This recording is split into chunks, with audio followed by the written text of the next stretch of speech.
Welcome to Akhand Vidya Show, the first institute of impeccable wisdom. Let's discuss what DHYANA, the one-point concentration, the eighth stage of Akhand Yoga.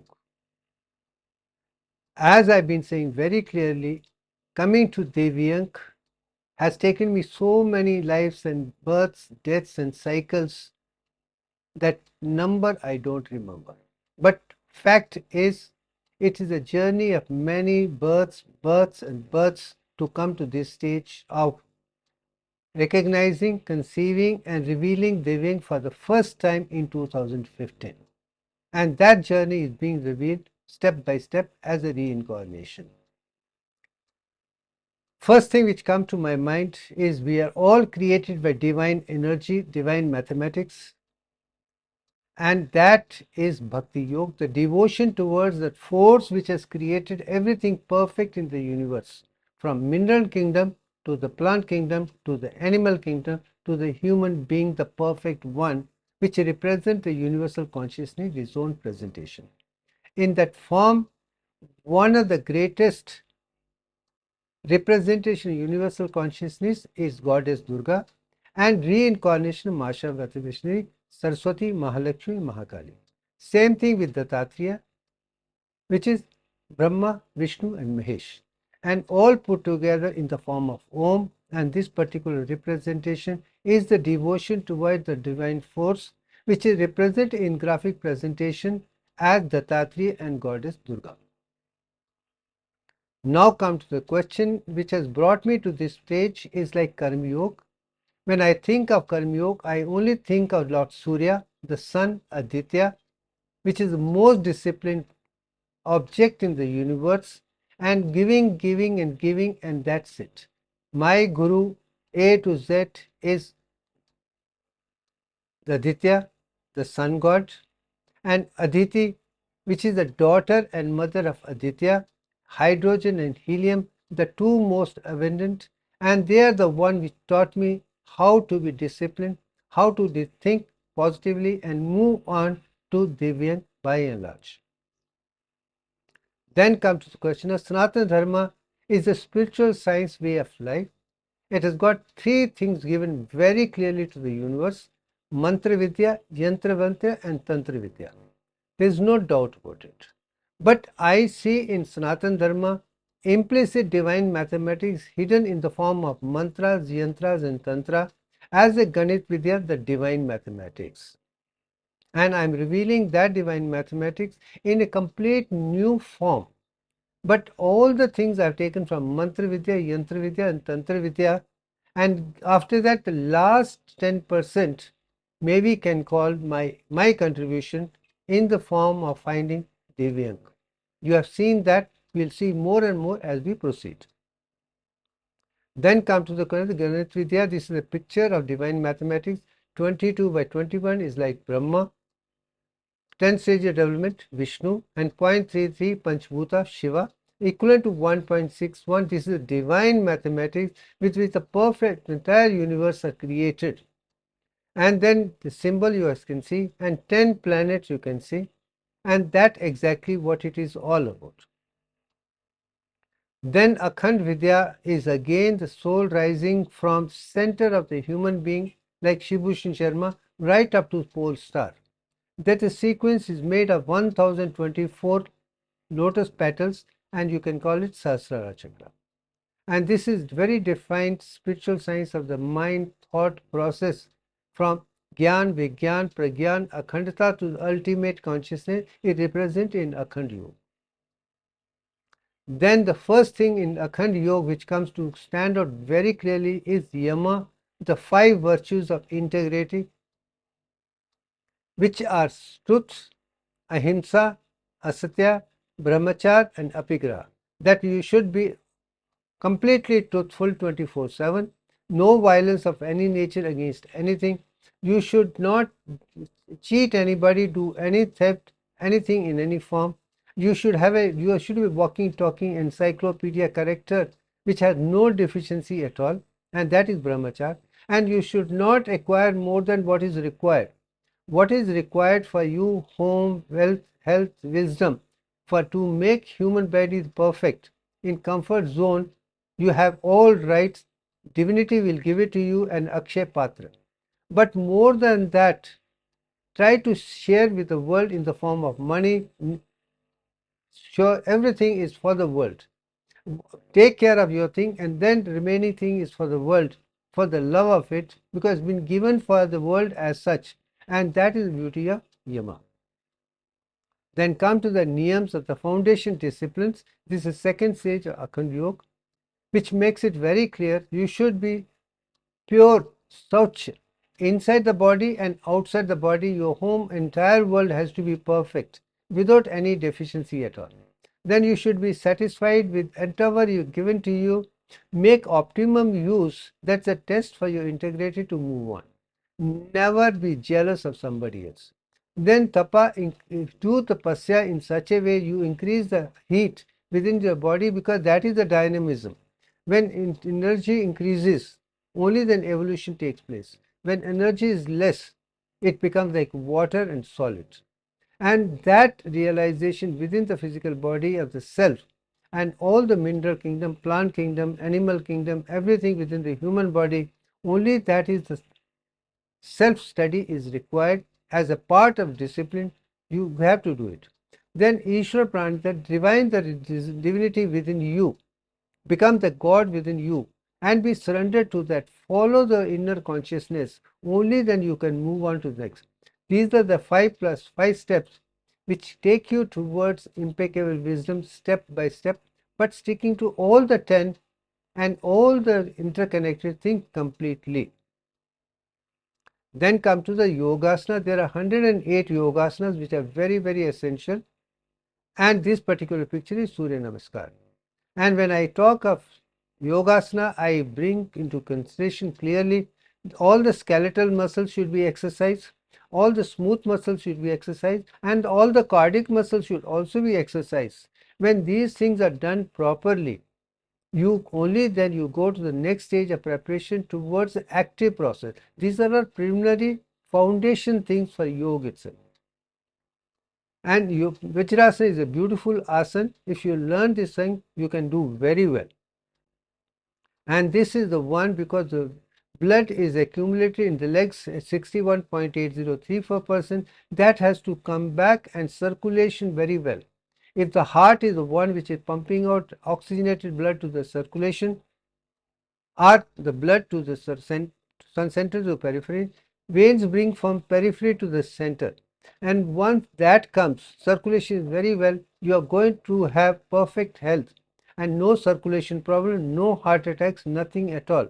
This exercise is absolutely essential to make sure involution and evolution together.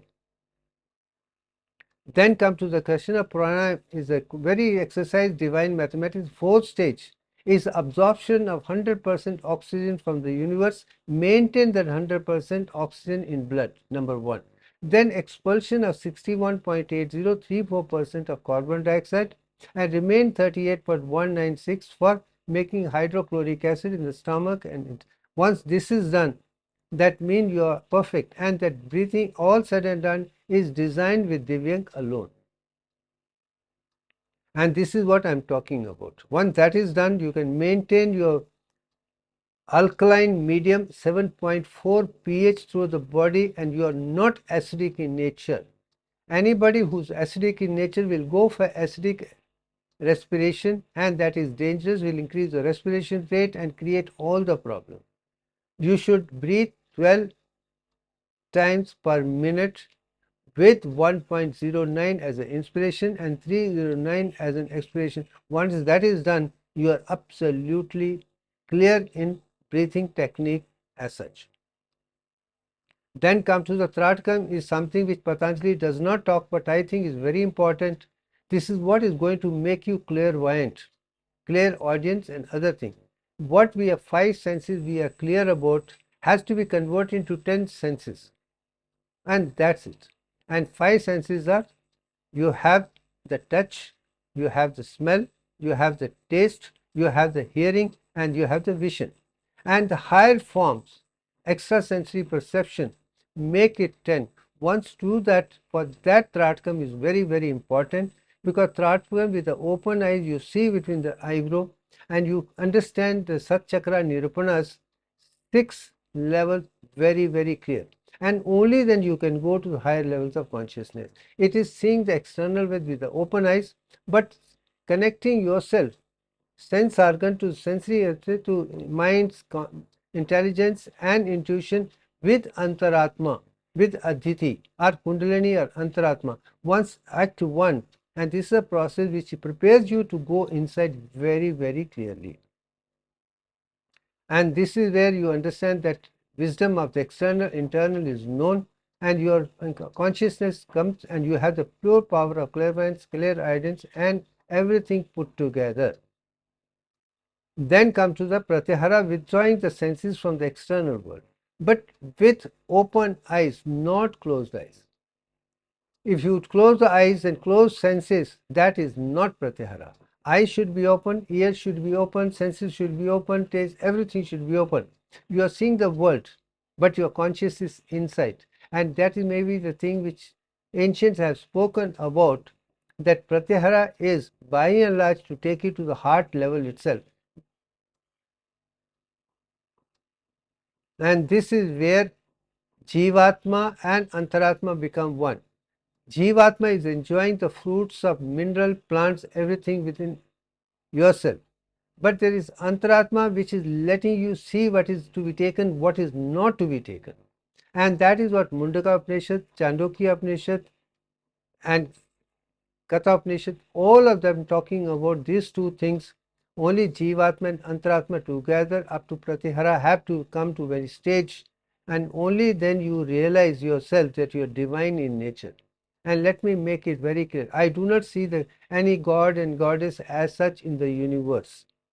Only enlightened people who have realized they do appear as the living gods, the Ishvara, in the human form only. And the human form is the form they can work. In other forms, they are subtle, which can be seen, but they cannot do more than what they are born with. So leave them alone. Then comes to the question of dharana. Is the seventh stage of Akhand Yoga, is shielding the divine energy which we have created. As I told you, Agni is created, energy is created, only that is going to go to Vayu and Akash. And once all the 5 plus 5, 10 are done, that is divine energy which we have come.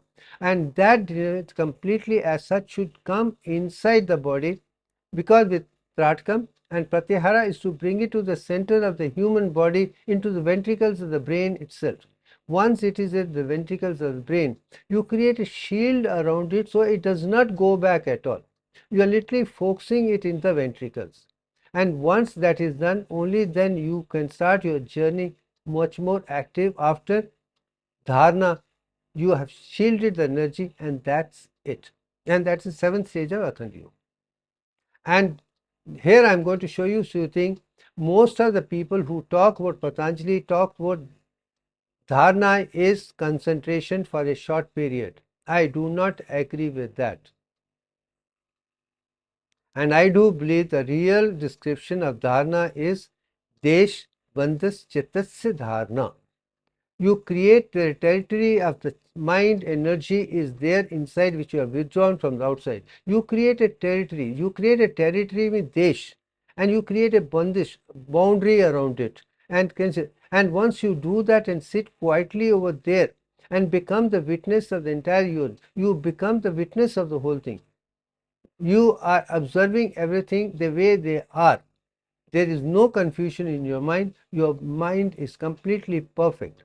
And that is dharana. Dharana will give you the difference between imperfection, perfection completely when you come to that stage. And that the shield is required so that it does not go out and give you the fluctuation of the mind. Chit vritti nirodh should come to samyam. And once that comes, only then your senses are giving knowledge as it is, without any confusion, is not wandering. No, there is no fluctuation, no flirting, no fleeting at all. And that energy is dharana, and I think that is required so that we do not wander around the world. But you see the whole world as the greatest creation only from that angle when you come to dharana. Now come to the question of the 8th stage of dhyana, one point concentration. Having brought the divine energy, all the 10 elements, 5 plus 1, right into the ventricles of the brain, and then you see you are in tune with Antaratma and yourself, and only the wisdom start coming. This picture, you see it very clearly. Do you make something unique in this particular picture, which I call Vigyan Yoga? Let's understand this concept, only then we'll be in a position, step by step, to understand what dhyan means. And what's the difference between dharana is a withdrawal, is not a concentration for a short time, and dhyana is a concentration for a long time. Withdrawal is pratyahara, creating a shield is dharana, and concentrating one point at a given moment of time or one subject at a given moment, concentrate only on that from A to Z level and bring that out is dhyana. And there are about 64 different arts, and you have to understand all the 64 arts. Only then you come to the stage of samadhi or samyam at a later date. This particular process of dhyana, as Patanjali said, tatra pratyaya akantata dhyanam. That means after that, the uninterrupted flow of the contents of the mind towards the subject and object of concentration is called. It was very clear. Your uninterrupted, your flow is only the contents of the mind which you have understood completely. And to subject and subject, both are important. So everything, whether it is in the subject form and the yantra form or mantra form or tantra form or the mathematics, all have to be together in dhyana. Dhyana means the concentration, contemplation and meditation. Prime object is to contemplate on every aspect of the subject and object of force. Concentration and meditation. Once you understand everything completely, only then you know what dhyana is all about. Dhyana is the foundation pillar of Jnana Yoga, the yoga of knowledge.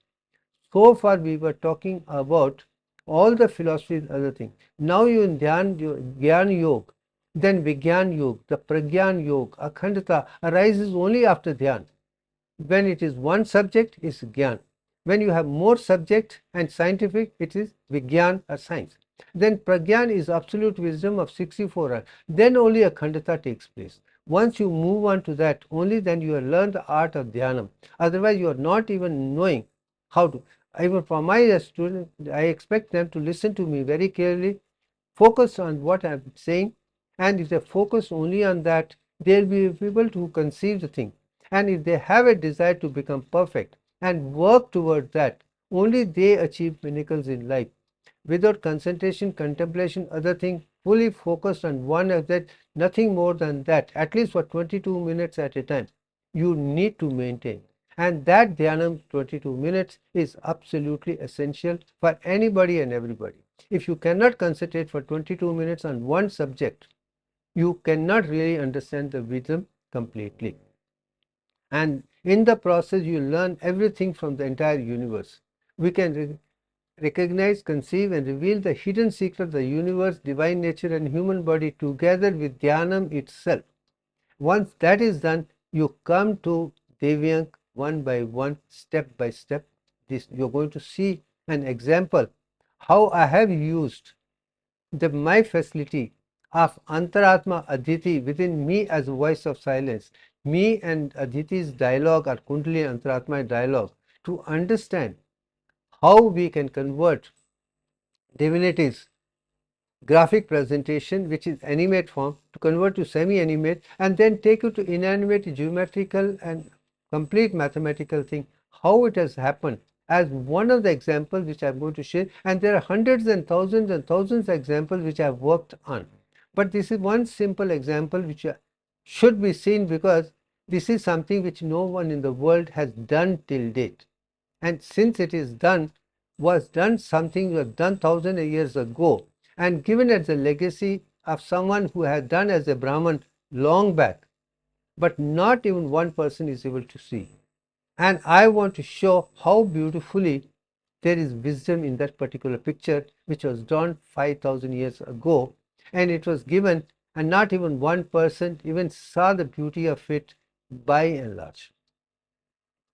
And this is a picture which you can see how it is revealed, and let's see how what process I have gone through the whole thing. And now look at this particular picture.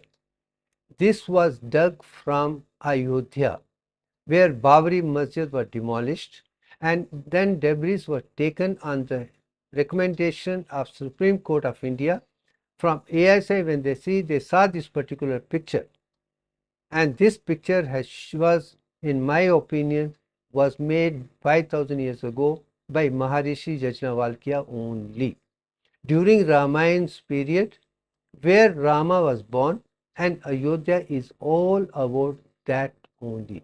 Look at this picture, and let me tell you how world reacted or responded to this particular picture when it was given to the world as such in a new explicit form in almost 4 to 5 years ago. And look at this particular statement which Swami Nishananda has made. Lotus found at Janmabhoomi, that means birthplace, poses a challenge to modern mathematics engineering. Outer wall has 29 equal petals and inner has 13. Both prime numbers and 360 circle not divisible 13 are 29. Any idea how they did it? And he's written it 800 years and I say it's 5,000 years. Names of Sanjay Dutt, Anand Ranganathan and many people who are considered to be great scholars with people. And for that matter, I put entire world, A to Z, into the same category. Let's not talk about Sanjay Dikshit or Ranganathan and anybody for that matter. Not even one person in the world answered this question at that particular stage. Then comes the question, this store image, even India Today, all the journals, all the magazines wrote proof of Mandir at Ayodhya. Here's claimed, and this particular picture is one, it is taken from internet only, was published by India Today and others. And few honest questions. Please look at the left image. Do you see any cryptic divine design? Does the image unfold intuitive wisdom? Does the image reflect the divine mathematics? That's the question which I have raised. And now we will see what beauty is there in this particular picture, and that is what Dhyanam is all about. If you are really seeing the entire world focused only from Antaratma, which has come from the very beginning, right from Surya as a Aditi, as hydrogen and helium together, only that consciousness which has gone through the process of developing from hydrogen, helium to all the elements, mineral, plant, everything, would only know the answer because experienced by that person. And with that experience, can a human being do it? And I can tell you, if I can do it, I'm sure everyone can do it. But you need to be honest. That's where Akhand Yoga comes to very play. Are you truthful? Are you non-violent? Are you content? Are you disciplined? Are you systematic? Are you in Karma Yoga, Bhakti Yoga, Jnana Yoga completely one by one? Are you only copycat of something which is liked and spreading on that? Are you looking at the impeccable wisdom purely by experiencing within the body and then explaining about it? And that is what is most important. You got to talk about your experience, subjective and objective. Do research according to that and use the most modern equipments. They will give you a perfect knowledge, but you need to be intelligent enough. AI or all the equipment, they are not going to give you the answer. It is a human brain which is going to solve all the problems. And I think I have done the journey very clearly, because all the subjects taught from school, college, university throughout the world, quote unquote, are defective, and I think I'm here to rectify that, and I'm doing my bit, and it's a process which will go on. And let me do my work and let the world see the way it is. People are going to be only when they experience the Satchit Anand within themselves, and that is Dhyana becomes very, very important. Now come to the question, this particular thing I said this 29. But I know it was written by Sthapna Brahmana or Maharishi Yajnavalkya 5,000 ago itself. Now this is a picture, I'm not going to talk much. That is again Maharishi Yajnavalkya's, who has written a work from Shukla Yajurved and Brihad Upanishad and talked about all ritualism A to Z, but his concentration was more onto pi 22/7, where he used the number of 108, and all the mathematics A and Z much more explicitly is done by Maharishi Yajnavalkya as such. That's it. Now let's look at this particular picture. It's not 29 and 13 lotus petals alone. Let's forget about that. Let us look at the picture completely right at the center. I have put a dot in the center as a circle. That circle is the dot, R Shunya, R the zero. It shows the whole divine mathematics starts from only one, Shunya, emptiness, and then one, and further go on. So right you see is one number only. That is where whole divine mathematics started. And Shunya and one is that. So I see that Shunya as one as a Lord Surya is also dot, circle and sphere. All the three dimensions you can see in this form. So that is where the divine mathematics is. We got to start a journey from that particular moment. Then you see the next part. There are 7 dots around this one central dot. Nobody even noticed that. Nobody looked at the center itself, how the journey is starting. And that is where I feel you have been the picture you don't even see. And nobody even raised this question. I'm very much surprised. What kind of mathematics do we really understand? Do we have the intention to see the object as it is and see the beauty written there? And that is what is required to make a person human. If Shibhushan Sharma can do it, I can believe everybody can do it. I am no better than anybody else. I am as perfect as any other perfect human being is. But only thing, you have to be perfect, truthful, honest person on board. You cannot be a copycat after money, name, fame. When you have all those concerns which are perishable, will make you Dumbo only, because your concern is only for perishable, not for the impeccable wisdom. Now you see the 7. Now you're going to see the understanding of 7 and 1 as such. The first thing which comes to the mind from complete Vedas, Upanishads and Indian scriptures of Sanatana Dharma is Lord Brahma is 1, and he has got 7 sons which are 7 rishis. And let's put it that way. Lord Brahma has 1, 0, starts from 0.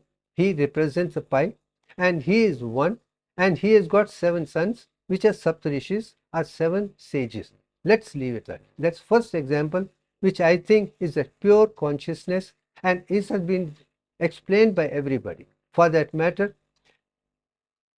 Lord Brahma's 3 full heads and 1 partial head actually is 22y.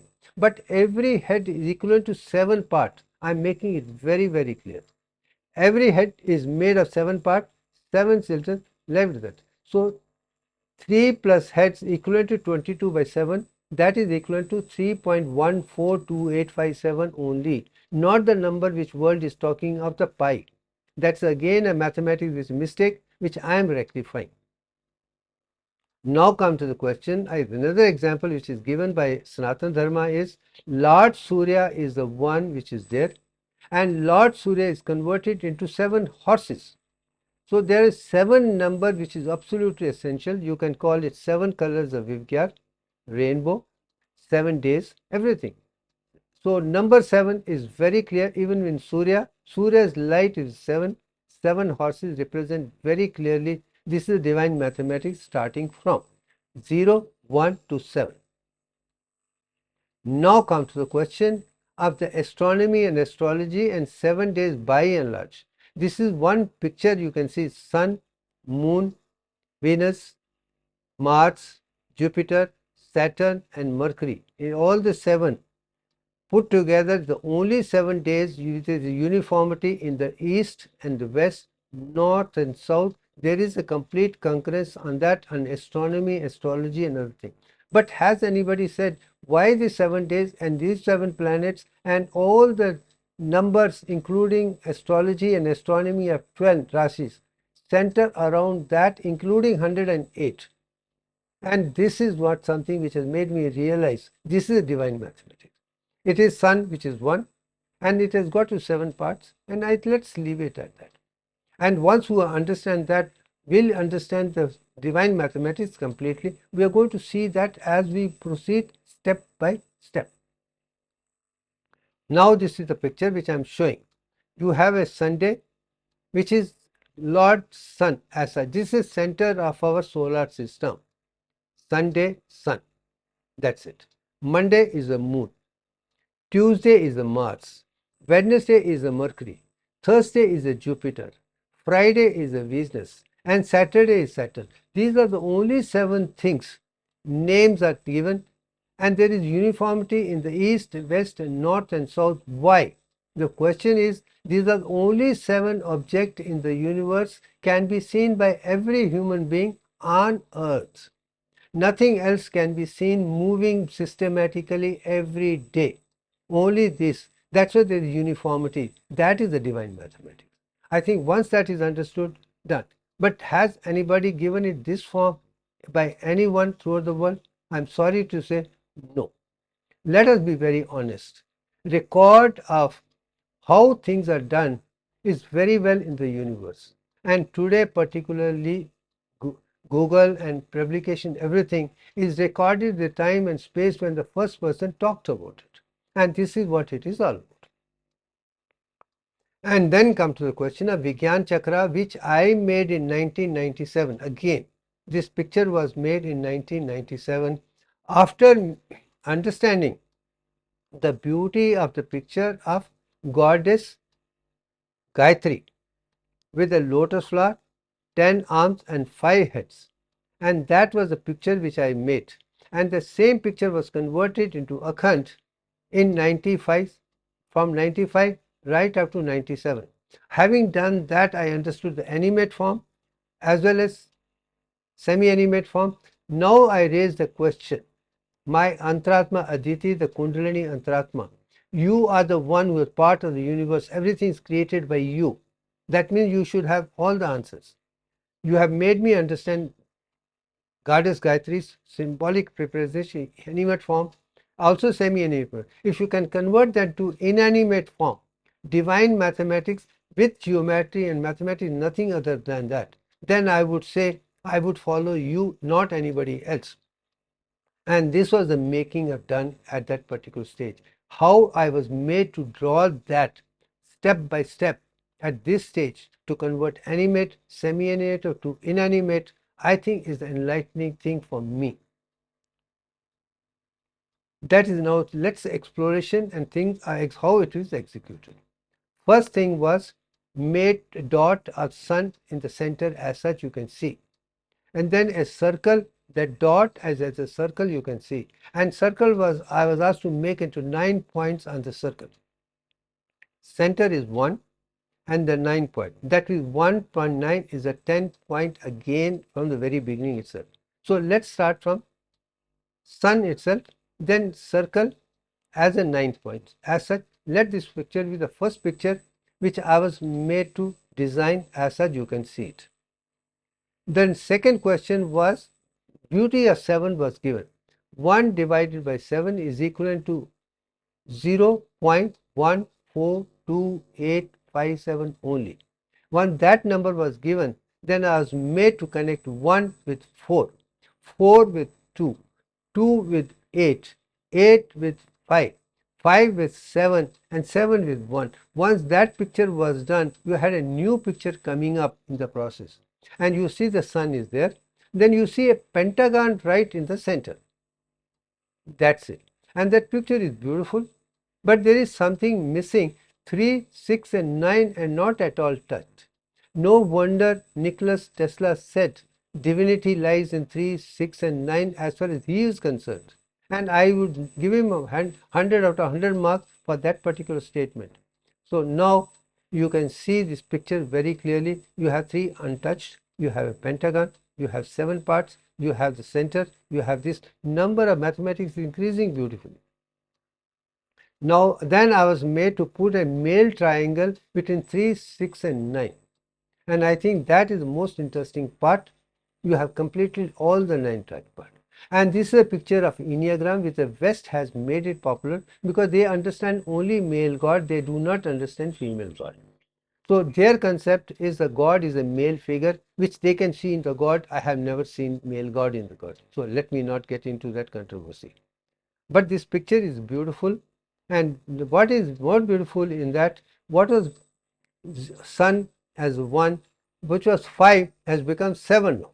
It's again a new mathematics. And all the 9, 10 parts are very clear. Brilliant work, amazing. Then I was made to put a female triangle opposite the male triangle within the picture itself. As a result, I touched 3 point, 10, 11 and 12 in the process. You can see it very clearly. Once that was done, this picture emerged very clearly. This is what Enneagram is all about. And then same picture I've converted into this form for the world to see. This is Vigyan Chakra with the 52 letters. As a result, I realized why Sanskrit language has only 52 letters, and also divine mathematics in that. I think that realization one by one made me realize that mantra, yantra, tantra is with the Ganit, Vidya, a divine mathematics. And that is in Sanskrit, that is in Ved, that is in Upanishads, that is in the scriptures which are Sanskrit in nature. Let us be very, very clear. I am not standing in judgment of others because I have found only in Sanskrit documents. I did not find it any other document in the form which I am talking about. Now coming to the question, you have seen very clearly that you are coming to the 13 lotus portals. 1 I have already spoken, 0 and 1, 7 I have spoken. Now the 13 is not 13. It is 5 plus 8, which is equivalent to 13, is what I have brought it very clearly. When you say 5 and 8 equivalent to 13, actually you are talking of Fibonacci sequence, or that mix or number itself. That is the sequence which I call it Devyank ratio as such. 5 and 8 is in this particular thing is Devyank ratio. So it is not 13, it is 5 plus 8. You start the mathematics of Devyank itself there itself. And the ratio is that. When come to the next stage, 29 is not 29. This is Devyank sequence. And make it 3 plus 5 plus 8 plus 13 is 29. Because that 3 plus 5 is Devyank, 5 and 8 is Devyank, 8 and 13 is Devyank, 3, 5, 8 put together is a sequence of divine mathematics which Fibonacci also talked about it, but it goes back to Yajnavalkya's time. From the very beginning, he showed that in this graphic presentation. That's what I want to share. This is the mantra vidya, this is yantra vidya, this is dhyanam. This is what is required for every human being. We are capable of understanding that. Once you understand that, you go to the next stage. Now you see how beautiful is that. But did it reveal something much more than just in 29? Is that 29 is something, as I tell you, sun has got 7 layers. Similarly, earth has also got 7 layers. So center one is the earth and the sun, both of them. 1 plus 7 is a part of that. But when it comes to 29, it is not the sun, it is not the earth, it is the moon. And let me tell you what moon is all about. In this picture, the cycle of moon is 29.52 days, which has been simplified to 29 because it is between, it's a 29 and 30. And calling it 2952 as a 29, I would say much better because the sequence is better than that. And in the process, you see the ascending moon and descending moon as such. So actually in this particular picture, you can see the sun, you can see the earth, there's 7 parts, you can see the sequence, Devyank sequence, Devyank divine, as well as moon's calendar as such. Fantastic. I think that's what the ancients knew very well because they knew the divine mathematics very clearly. And why I put Maharishi Yajnavalkya ahead of everybody else, because he was explicit to tell he's the one who knows it, and nobody could fight with him, nobody could prove him wrong, and I think he has become my teacher. I would call him a teacher, not as my guru. My guru, of course, is Surya. His guru was also Surya, and I think nature by and large, we see the object, but human beings are good teachers. We are sharing with our experience. Let's be like that. Let us not become a spiritual guru and think because we are only partial, very miniature part. We have miles and miles to do, and this will never exist to the extent that we come to the end. I think this is a picture. But did this picture reveal something unique for the first time to me by and large over a period? Let's see that. This is a picture of the perfect human menstrual cycle, which is based on lunar calendar. And all the people in the world, all the medical people from A to Z, except Shivbhushan Sharma, do not know perfect human menstrual cycle at all. Britannica, Encyclopedia, every book in the world talks of only 3 phases: 5 days of bleeding, 8 days of proliferation, 13 days of excretion, and with the ovulation in the middle, nothing more than that, very deficient. They forget about it. There is 3 days before 5 days. That is the most important part. Cohort are 10 primary things.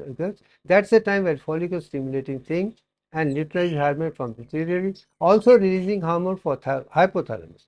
Hypothalamus gives GnRH and follicular stimulated by interior, and estrogen and progesterone for ovaries, and also the basal layer in the endometrium start 3 days before bleeding. That most important part has been missed very badly by everybody, and I am very sorry to say. Where is the medical profession thinking and working? We have become a copycat. What is given to us, we have to find fault with that, but we don't find the original part.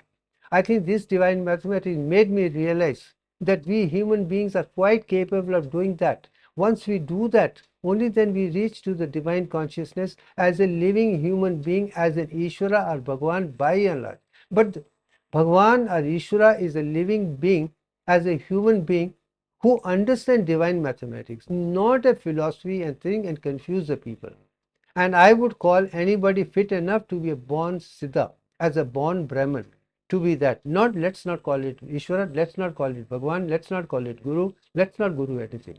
Let's remain as a good human being and doing things. And this was the most revealing thing ever done in the history of mankind with Deviant to this stage. And once that is understood, you understand the beauty of that. And that is Dhyanam all about. I think we have come to a stage. This is the beauty of Dhyana. Now in this particular picture, you can see the impeccable wisdom. Central you have 0, you have 1, you have 7, you have 5 and 8, 3, 50, 29. And once that is understood, you know the beauty of it. Now you tell me, did anybody see that? And what I have showing it to you, doesn't it surprise you? This is the divine mathematics of Yantra, Mantra, Tantra and Ganit Vidya of Sanatana Dharma, which can change the educational system of the whole thing with perfection, divine mathematics A to Z. And this was done 5,000 years ago itself. Maharishi Yajnavalkya, who gave a copy of Ishukta and Ishab and many other things, all the documents done by him were divine mathematics. I think once we need to revive that. This is the divine mathematics. Let me not call it Vedic mathematics, because I don't agree with Vedic mathematics also as a one as perfect as this. And let's leave it at that.